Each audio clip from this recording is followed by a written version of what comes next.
Hello there, hope you all had very happy holidays. Let me know if you'd like to see a what I got for Christmas video. I'm not mad on the idea, but I did get some pretty cool beauty bits and pieces. Gosh, where has this year gone? I can't believe it's already time to look back on 2017. I thought it might be nice to reflect on all of the products I found really exciting to use and kept going back to this year. I've only been on YouTube for a few months and don't do monthly favourites, so it gives you a chance to see a bit more of my collection and hear some more recommendations. Hopefully it also serves as a bit of a snapshot of my style at this point in time for me to look back at later and compare. I've heard Violette, one of my favourite YouTubers and the global beauty director of Estee Lauder, talk about having a colour mood with her makeup, and I think you'll definitely see a pattern emerging here. This isn't a favourites video that creates a full look or has a product from every category, and they weren't necessarily released in 2017, it's just individual pieces that I kept going back to this year. I've limited it to makeup, much more to life than that of course, but I wanted to keep this short and sharp as always. It was a big year for cream blush. Once upon a time I didn't bother with blush at all, but now it's my favourite part of my routine.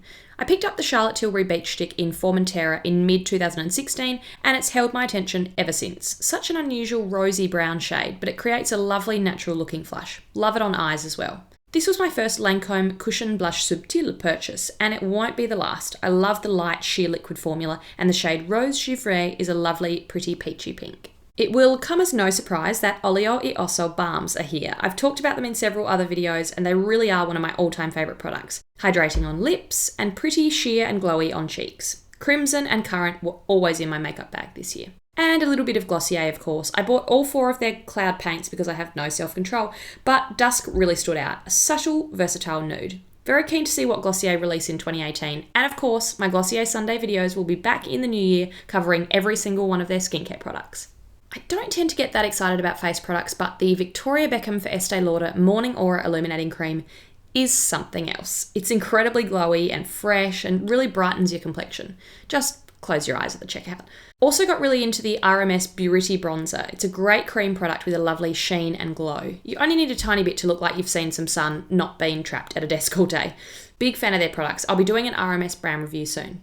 On the eyeshadow front, I was all about creamy powders and creamy pens. Chanel had a ripper of an eyeshadow year. Their Ombre Premier cream and powder releases came in some amazing shades, but I loved Chocolate Brown and Desert Rouge. They're quite pigmented, but blend out nicely and leave you with a perfect smoky eye. The NYX Jumbo eye pencils are such great drugstore pieces. I'm a big fan of the shades Rust, a deep burgundy red, and Bronze, a bright shimmery orange, which were both recommended by Violette. I'll leave her channel linked below.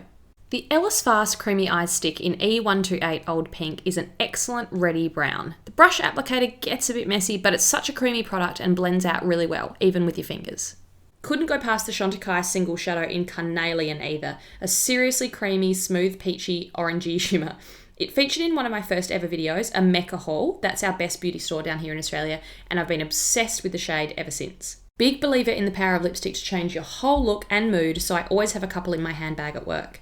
Charlotte Tilbury Matte Revolution in Bond Girl is my perfect, easy brownie red. Such a great formula. I'll definitely talk about these in more detail and smash out some swatches in a video soon. Chanel Rouge Coco Shine in Noir Moderne was one of my most grabbed dark berries. This formula is halfway between a lipstick and a balm. It's very sheer and light, but when you blot it, this was a great stain colour. I dived into the world of Dior lipsticks for the first time in 2017 and absolutely loved it. 966 Eccentric is a really cool dark purpley brown. It's very creamy and quite a mature, sultry, sophisticated colour. NARS Satin Lip Pencil in Het Lou was a bit of a rediscovery favourite. I bought it a couple of years ago when Emily Weiss from Glossier said it was one of her favourites for lips and eyes. That's right, eyes. It's a perfect chestnut brown shade when you smudge it out, and I like how much of a 90s brown it is on the lips. Finally, the Fresh Sugar Tinted Lip Treatments always rattle around in my handbag, and Plum is the best rich brownie berry. Such a smooth balm. I also just realised that it's called Sugar Plum. Quite a nude nail polish year. I always love Chanel colours, and now that they've improved the formula of Le Vernis and made it more long-lasting, it's so much better. Organdy is a great putty pink. It's a fair bit stronger than a baby pink in real life. Also loved New Dawn, a pretty dusty grey. Funny story with this one, I was really stressed and exhausted at work in the middle of the year, wanted to treat myself to something nice, so I thought, nail polish. 2 weeks later, still really stressed and exhausted at work, wanted to treat myself to something nice, bought the same thing 2 weeks apart, didn't realise, used them both, and then thought, they look similar. That's when you know you need more sleep. Luckily I'm obsessed with the colour, so I'm already working my way through them both. Chanel might have a great range of shades, but I love Burberry nail polish too. Ash Rose is one I reach for again and again. It's that perfect greyish colour. That's a wrap on 2017, not 2013 like I nearly said in the intro. Really fun to look back at more than a few of my favourite things. But my real favourites of 2017 were my kittens. These two nearly identical twins love it when I film, and they've made quite a few appearances on my channel. By the way, see what I mean about being in a colour mood? Did you have any frequently used shades this year?